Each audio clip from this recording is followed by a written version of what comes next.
పరిచర్యను చేయుట కొరకే పరిశుద్ధుడా నీ కృపనిచ్చినావు.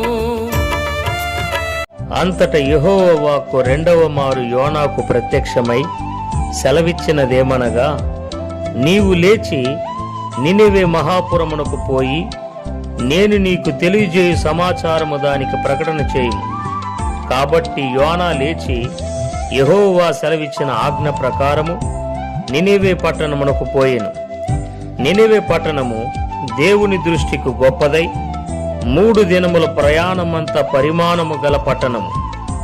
యోన ఆ పట్టణములో 1 దిన ప్రయాణమంత దూరము సంచరించుచు ఇక 40 దినములకు నినెవే పట్టణము నాశనమగునని ప్రకటన చేయగా, నినెవే పట్టణపు వారు దేవుని యందు విశ్వాసముంచి ఉపవాస దినము చాటించి గనులేమి అల్పులేమి అందరును గోనెపట్ట కట్టుకొనిరి.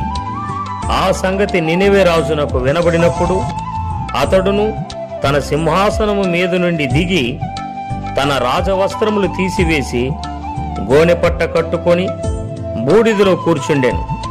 మరియు రాజైన తానును ఆయన మంత్రులను ఆజ్ఞ ఇయ్యగా, ఒకవేళ దేవుడు మనస్సు త్రిప్పుకొని పశ్చాత్తప్తుడై మనము లయము కాకుండా తన కోపాగ్ని చల్లార్చుకొనును గనుక మనుషులు ఏదియూ పుచ్చుకొనకూడదు.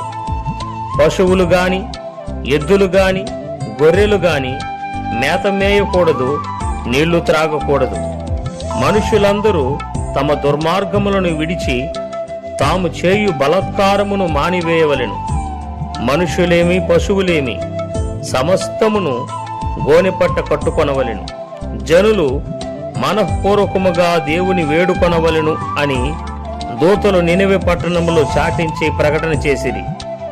ఈ నినెవే వారు తమ చెడు నడతలను మానుకొనగా వారు చేయుచున్న క్రియలను దేవుడు చూచి పశ్చాత్తప్తుడై వారికి చేయుదునని తాను మాట ఇచ్చిన కీడు చేయక మానెను. నీ పరిచర్యను చేయుట కొరకే పరిశుద్ధుడా నీ కృపనిచ్చినావు.